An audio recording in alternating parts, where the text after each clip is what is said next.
तो दोस्तों आज हम 10th क्लास का एक्सरसाइज नंबर 2.2 हम स्टार्ट कर रहे हैं और ये एक्सरसाइज में कुछ क्वेश्चंस हैं। ऑलमोस्ट इसके अंदर पांचों क्वेश्चन बहुत ही इंपॉर्टेंट है, पर उसके अंदर से जो तीन क्वेश्चन है, question number 4, question number first और क्वेश्चन नंबर सेकेंड, अगर ये आपके यूनिट टेस्ट, आपके बोर्ड एग्जाम अगर इसमें से अगर नहीं आया तो आप मुझे बोलना, तो मैं मार्कर चेंज कर दूंगा। मार्कर चेंज कर दूंगा मतलब मेरा नाम चेंज कर देना। ये क्वेश्चन आता ही है, इस बार भी एग्जाम में आया है। हर बार मैं बोलता हूँ अपोलोनियस का थ्योरम नहीं आता, थ्योरम मैंने आपको कराया है, बट उसके क्वेश्चन बहुत फेमस क्वेश्चन है। ये जो क्वेश्चन है ना, फर्स्ट सेकेंड फोर्थ, बहुत ही फेमस क्वेश्चन है। और ये जो क्वेश्चन है ये बोर्ड एग्जाम में एक ही बार आया अभी तक, उसके बाद कभी दिखाई नहीं दिया। इसको मैं बार बार ढूंढ रहा हूँ, मिल ही नहीं रहा है। 5 मार्क्स के लिए आया था और सॉल्व इतना सा होता है, पर वो सॉल्व करना थोड़ा सोच समझ के सॉल्व करना पड़ेगा, ऐसे ही नहीं चलेगा। तो बस स्टार्ट करते हैं। सबसे पहले question number first, in triangle PQR point S is the midpoint of side QR। कैसे समझोगे कि अपोलोनियस का थ्योरम है? तो अपोलोनियस के क्वेश्चन में मिड पॉइंट आएगा, समझ में आएगा, मिड पॉइंट, मीडियन, ऐसा कुछ आएगा। तो यहाँ पे और वैल्यूज भी दिए, उससे भी आप समझ सकते हैं कि अलग अलग साइड्स के वैल्यू दिए। तो कभी भी अपोलोनियस का ट्राइंगल कैसे ड्रॉ करना है ये भी समझ जाओ। अभी अपोलोनियस का ट्राइंगल ड्रॉ करते टाइम कैसे क्या क्या चीजों का ध्यान रखना है। देखो मैं अपोलोनियस का ट्राइंगल अपोलोनियस, देखो मैं यहाँ से जो साइड मैंने ड्रॉ किया, यहाँ का साइड में थोड़ा सा लेंथ ही लूंगा। देखो ये अब मैं यहाँ से क्या कर रहा हूँ, ज्वाइन कर रहा हूँ। इसमें मैंने डायग्राम ड्रॉ नहीं किया, आपके सामने ड्रॉ करना था मैंने। हो गया। अब यहाँ पे इसका मिड पॉइंट जो यहाँ पे आएगा, तो ये इसका मीडियन एरिया, तो आपको ऐसे ड्रॉ करना है। देन यहाँ पे अब देखो नेमिंग भी बहुत प्रॉपर लिखना है। Point S is the mid point of side Q R. S mid point है, अपने मन से मत ले लेना। क्यू आर फिर पी दो, पी क्यू आर ले लोगे कभी कभी राइट हो जाएगा, पर बाकी इसमें रॉन्ग हो जाएगा। अब ये हो गया। अब ये होने के बाद ये एक सेकेंड मार्कर ले लो। हाँ अब देखो यहाँ पे इसके अंदर 3 मार्क्स का क्वेश्चन आता है ये। अब वैल्यूज लिखो, P Q 11, P R 17, PS 13 और find Q R. Q R अपने को पूरा क्यू आर फाइंड आउट करना है। ओके, तो सबसे पहले अपने को क्यू एस मिलेगा। आपने अगर थ्योरम पढ़ा होगा तो हमको जाके क्यू आर मिलेगा और हमें क्यू आर फाइंड आउट करना है। तो देखो यहाँ पे आपको गिवन लिखना होता है और यहाँ पे आपको फाइंड आउट लिखना रहता है। गिवन में आप क्या लिखोगे, ए triangle P Q are, ABC P Q are, S is the mid point of, S is the mid point of segment या तो साइड दिया है क्वेश्चन में, तो साइड लिखो, साइड क्यू आर। और चाहिए तो यहाँ पे पॉइंट लिख दो, नहीं तो फालतू का मार्क्स चल जाएगा। ये लिख दिया आपने, और वैल्यूज लिख दो, ये सब वैल्यूज लिख दो जो इंपॉर्टेंट है, मैं वो लिख रहा हूँ। और अब देखो क्या फाइंड आउट करना है, क्यू आर। अब देखो मैं सम कैसे स्टार्ट करता हूँ, यहाँ पे नंबर, स्टेटमेंट एंड यहाँ पे रीजन। Number, statement, reason. सबसे पहला ट्राइंगल का नाम लिख दो, in triangle P Q R. Then first point, कभी भी फर्स्ट पॉइंट आपका कौन से भी थ्योरम का फर्स्ट पॉइंट आपका हमेशा पहला जो पॉइंट है आपका कौन सा होगा, जो थ्योरम का गिवन होता है। थ्योरम की गिवन में आपने क्या लिखा है, थ्योरम की गिवन में आपने लिखा होगा PS is the median of triangle P Q are, या तो आप लिख दो S is the mid point of Q R, ये भी लिख सकते हो। मिड पॉइंट मतलब ही क्या हो गया, मीडियन हो गया। तो यहाँ पे लिखोगे segment PS is the median of triangle P Q are. दोस्तों ये भूलना मत, गिवन मीडियन मिड पॉइंट है मतलब मीडियन हो गया। मीडियन लिख दिया, फिर आप डीपीटी स्टार्ट किया, पैरेलल लिखना पड़ेगा। एंगल बाइसेक्टर स्टार्ट किया, वहां पे आपको एंगल बाइसेक्टर में बाइसेक्टर लिखना पड़ेगा। तो हर एक थ्योरम में transversal made by 3 parallel line में वहां पे आपको 3 पैरेलल लाइन गिवन लिखना पड़ेगा, तो ही क्वेश्चन सॉल्व होगा, स्टार्ट होगा। देन सेकंड पॉइंट, अब आपका क्या था सेकंड पॉइंट, इसका स्क्वायर ये इक्वल टू, तो कैसे हम लिखते थे Apollonius theorem, PQ square plus अब उधर का square PR square which is equal 2 into PS square plus 2 into QS, या ऐसा में से कोई भी ले सकते हो, तो मैं QS ले रहा हूं, QS स्क्वायर, ये क्या आएगा बाय अपोलोनियस थ्योरम। देन यहाँ पे point number third, PQ square कितना है, PQ एक बार नंबर चेक कर लो, 11 मैंने सही लिखा, 17 लिखा, PS 30 लिखा, हाँ PQ कितना है 11 का स्क्वायर, PR कितना है 17 का स्क्वायर, 2 into PS कितना है 13 का स्क्वायर, 2 into QS कितना है भाई फाइंड आउट करना है, ये तो दिया नहीं है। देन स्टेटमेंट नंबर, तो गौर से देखो इस चेहरे को, ये जो दिखाई दे रहा है आपको 11 का स्क्वायर कितना आता है, जल्दी से बता दो, फास्ट जल्दी से बताओ क्या आएगा इसका, 11 का स्क्वायर क्या आएगा 121, 17 का क्या आएगा 289, फास्ट जल्दी जल्दी निकालते जाओ, चेक भी करते जाओ, 2 into 169 और 2 QS स्क्वायर, थोड़ा सा ये कलर आता है तो रंग आ जाता है, हो गया, चेक किया। बाद में दोस्तों ये दोनों प्लस कर दो, करो प्लस करो, फास्ट करो, फिर मैं यहाँ पे करता हूँ, आप भी करो, 121 289 0 1 कैरी, 11 का 1 कैरी 4 1।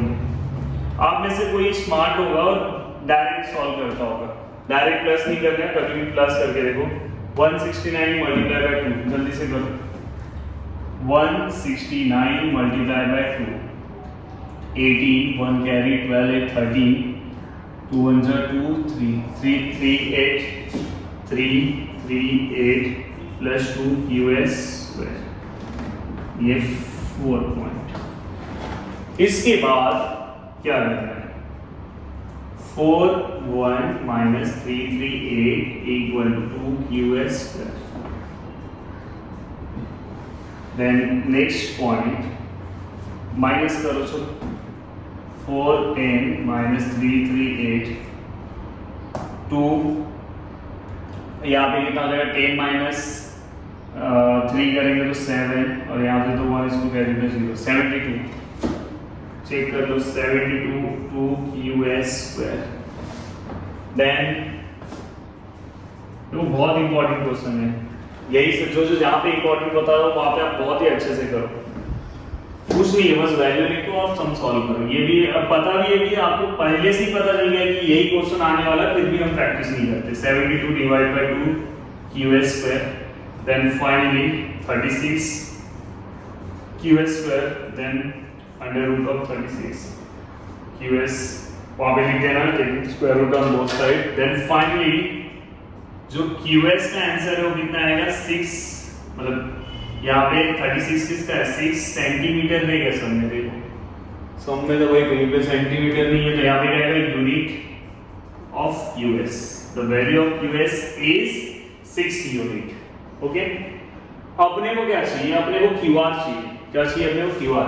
अब न चाह करके मुझे यहाँ पे रफ करना पड़ रहा है क्योंकि मेरे पास जगह नहीं है, तो दिल से सॉल्व नहीं तो आगे कर दे, तो यहाँ पे चलो, यहाँ पे 11 हो गया, यहाँ पे 12, हमको क्या चाहिए, आप नीचे नीचे करते जाना, QR चाहिए, क्या चाहिए QR, तो QR क्या होगा 2 into QS होगा, क्या होगा 2 into QS, और इसका रीजन क्या लिखोगे, मीडियन है ना फर्स्ट वाला, and then last point QR which is equal to into QS कितना है भाई 6 है, तो फाइनली हमारा QR का आंसर कितना आएगा 12 यूनिट। समझ में आएगी नहीं, बदनाम बॉय, तो अपना बदनाम बॉय का आंसर कितना आ गया, QR का आंसर कितना आ गया हमारा 12 यूनिट, कितना आ गया 12 यूनिट। समझ में आएगी नहीं, अब हम नेक्स्ट क्वेश्चन की ओर जाते हैं, क्वेश्चन नंबर 2 की ओर।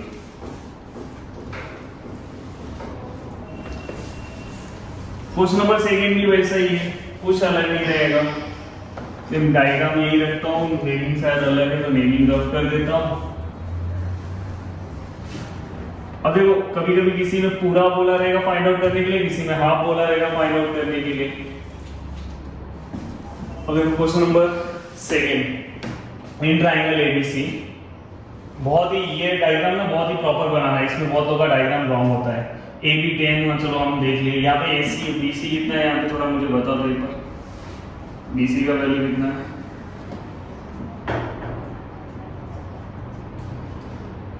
Then find the length of median, कितना है बीसी का? 8, 9, एक बार चेक कर लो अच्छे से, 9 ही है ना।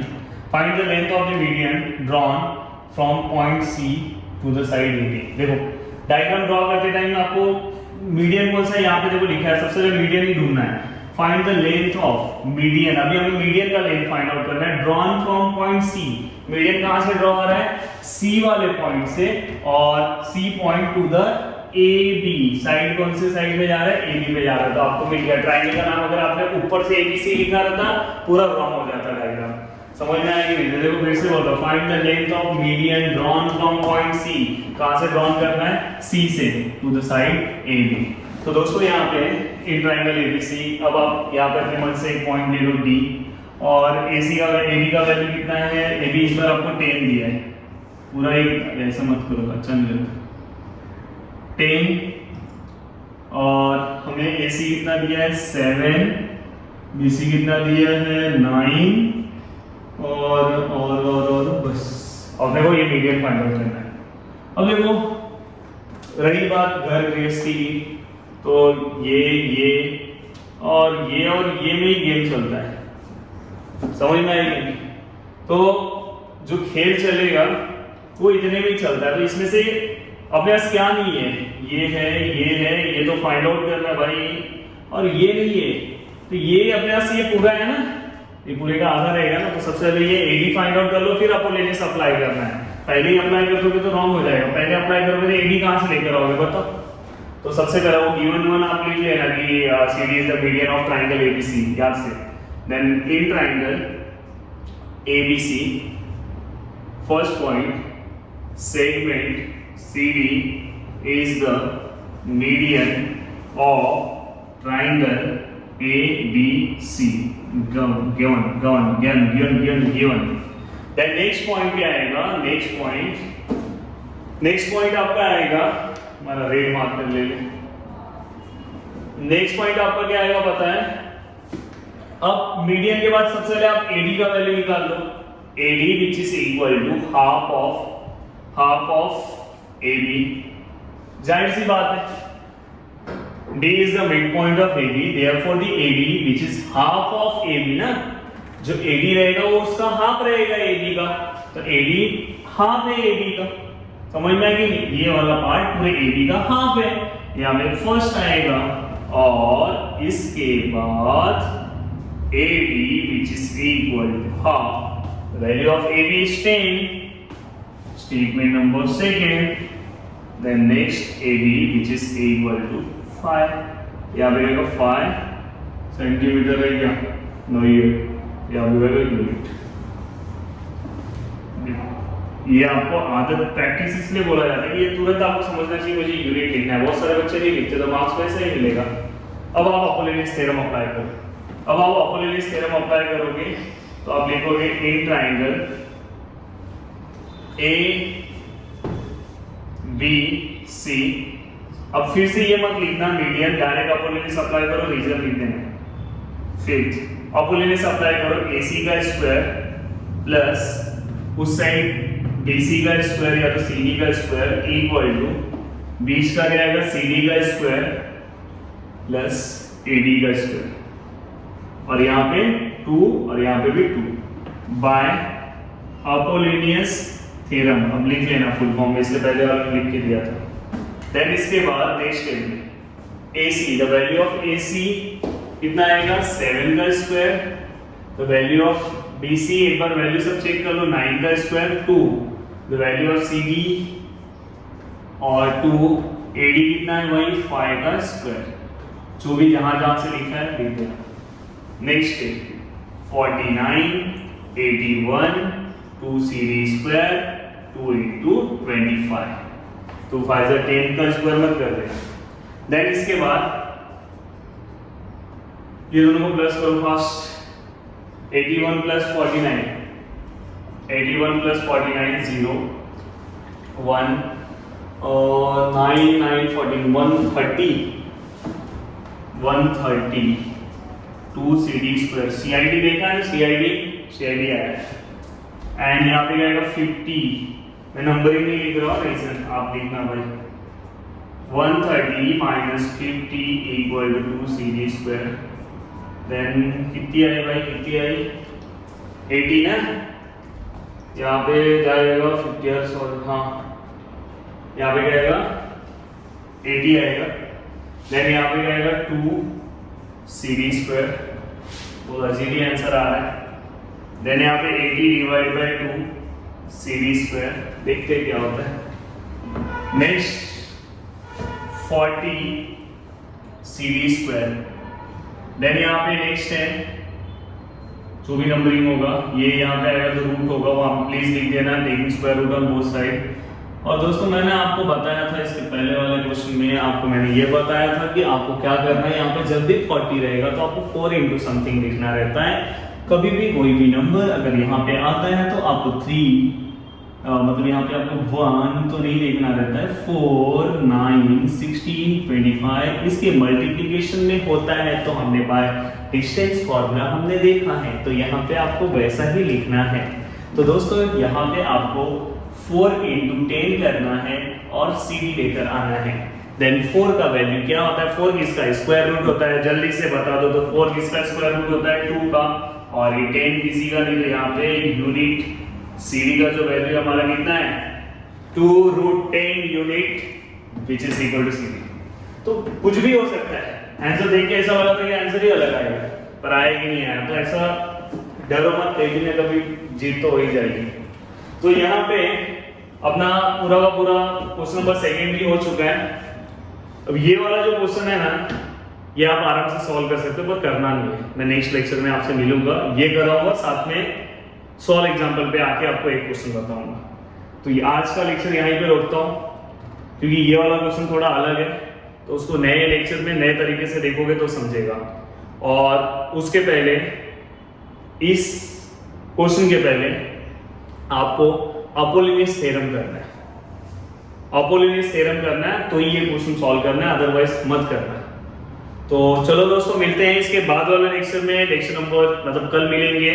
तो आप अच्छे से स्टडी करते जाओ, जो चीजें बताया जा रहा है सिस्टमेटिक लिखते जाओ। और मैं एक लेक्चर जल्दी लेकर आऊंगा जिसमें आपको आंसर राइटिंग कैसे करना है, क्योंकि मैंने 2-3 लोग को बुलाया था ऑफिस पे और मैंने उनका बुक चेक किया। मैंने बोला कि मैं किसको भी बुला के मैं बुक चेक कर सकता हूँ, तो मैंने बुक चेक किया तो देखा तो कुछ भी आंसर लिखते हो। तो प्लीज वैसे अगर आप लिखोगे तो बोर्ड एग्जाम में स्कोरिंग नहीं होगा। मैं एक लेक्चर लूंगा, उसके ऊपर आपको बताऊंगा। तो दिल से थैंक्स, जय हिंद।